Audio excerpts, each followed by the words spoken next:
I was just scrolling through YouTube the other day late at night, and I came across this specific Zelda video by this YouTuber, and it absolutely blew my mind, and I felt like I had to share it with you guys. They make really cool Nintendo crossover videos. They made one with Smash Brothers and Rhythm Heaven, which is really good, but I'm talking about 64 bits on YouTube. This channel is actually really talented with what they do, and their animations are so clean.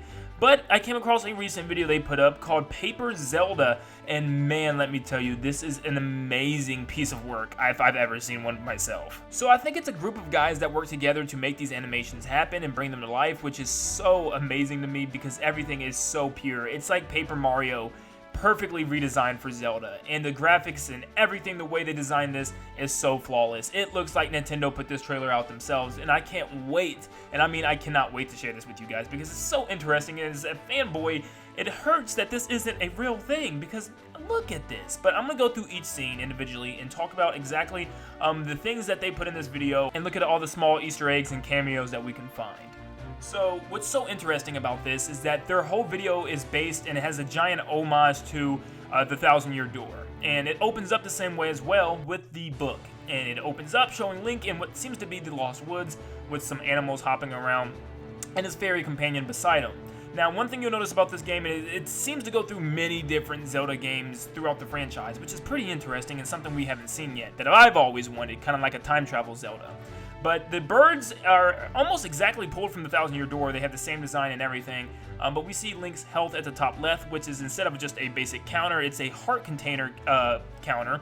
And it pretty much probably just goes down depending on how bad you get attacked, how big the attack is. And that's a pretty cool, unique change, and I like that. We move on to the battle sequence, and we see Link with a whole bunch of different options that he can use to attack the Cuckoo. He has his health, he has a potion meter, magic meter, so he can probably use specials and potions and stuff. That's probably what the Triforce is for. The sword is obviously for attack, we'll see in a second. The shield is for defense, and I'm not sure what the rupees are. I thought that was just money, but why would money be part of the battle system? I don't know, maybe it's more of like options or something. And then you have your potions, which is probably his heals and items. Which is pretty awesome in and of itself. And then obviously when he attacks the Cuckoo, he picks the sword and he charges at him, giving him a good hiya. So then we get a throwback to the Legend of Zelda Minish Cap. We can see Link fall down that hole onto the big mushrooms like in the game. And even the symbol on the ground is representative of that game, and we'll talk about it more when they go back to the scene in a second.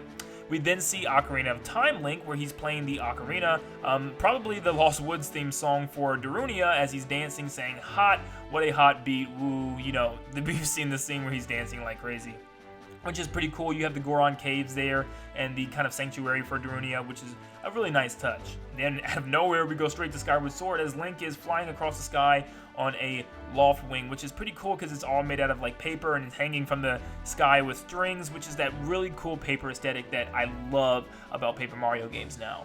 And I just think it looks so good. We then get a look at the Overworld map, which uncrumbles, very similar to Color Splash, which I absolutely love, that uncrumbly transition thing they do with the ball of paper.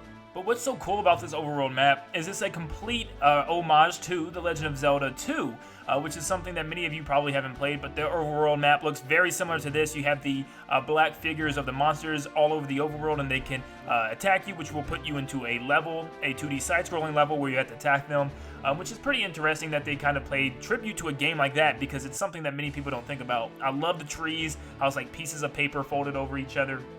I mean, just all the little details. And we see Link over here running to a town. We see the Cuckoo back in the battle again. He gets mad because Link attacked. Now all the Cuckoos are storming him. He has to hurry up and run away, just like in Paper Mario with his run meter. He doesn't get it and they attack him, which is pretty interesting because it probably may be a mechanic where you're not supposed to attack the Cuckoo in the first place. You're supposed to just run and get out of battle if you end up battling one. Which is pretty cool. Back to Minish Cap, we see Link get up on the ground and his cap, look, it's the Minish Cap. And it talks to him, and if you pay attention, it also says, well, that's what you get for not subscribing to 64 bits. So, of course, please visit this guy's page and subscribe to 64 bits because this is just so amazing. We then go to a Link Between Worlds now, where Paper Link goes across the wall and he finds his counterpart where he's kind of chiseled in the wall from the game where he turns into a wall painting or a hieroglyphic, whatever you want to say, which is pretty cool. You know, he's just exploring all the Zelda games here, which I love that idea, period. I think that's so cool. We then fast forward to a game we haven't even played yet with Breath of the Wild 2, where Link is following with Zelda. As we've seen in the opening trailer, they're walking through a cave while she's on some type of bull animal thing. with their torches. Pretty cool there. Nothing much else to say because we don't know much about the game. So I just think it's cool that he included it regardless. Now this is pretty interesting when we move on to Majora's Mask, because if you take a closer look at the moon, it's all paper mache. You can see the newspaper prints. You can even see like the words kind of in the newspaper from his face, which is just so unbelievable. So much detail put into this. It's crazy. You guys are amazing, I'm telling you.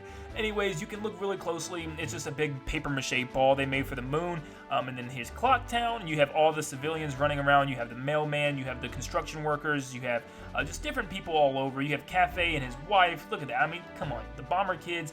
I can't quite remember who the dude in the back left is, but you guys will probably tell me anyways. But they're all kind of freaking out because the moon's coming in, and then we can even see the happy mask salesman, which looks like the creepy mask salesman, as he's picking up Link and telling him, "What have you done to me?" Which is a nice homage to, obviously, Majora's Mask. We then go back to the Lost Woods, and we can see Link pull the Master Sword out, which is a new item that he can use. It's probably just a strong version of a sword, just like in every Zelda game.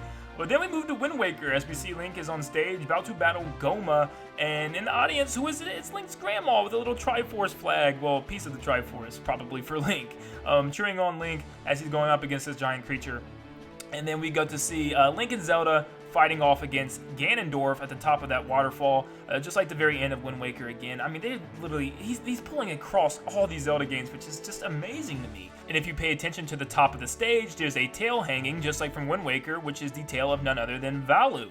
And Link pulls the tail of Valu and causes probably things to crash all over Goma in order for him to get some licks in, which is just like the game, and I absolutely love that idea for a battle sequence.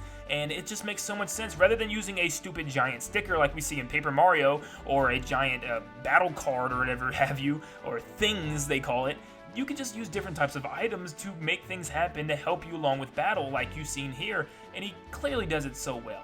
We then quickly move on to Twilight Princess as Link is with Epona on top of the bridge, charging towards the Moblin guy that stole all the kids from Kakariko Village, and he's trying to get him back as he stabs him and pushes him off the bridge. And at the end here, we have Zelda shooting a light arrow off of Link's shield and reflecting back at Ganondorf, which is pretty cool. And then the title screen with Link riding Epona across Hyrule Field that says Paper Zelda, a crafted parody. We get one more scene at the end with Link standing at Zora's domain from Ocarina of Time, and King Zora sitting on top of the waterfall, and he's slowly scooting, revealing Tingle holding a sign for the Patreon, and I just think it's really cool, nice little touch there. But man, this was such a great video. I really appreciated everything that happened here. Man, I wish Nintendo would do more things like this and just go out of their comfort zone and create new IPs.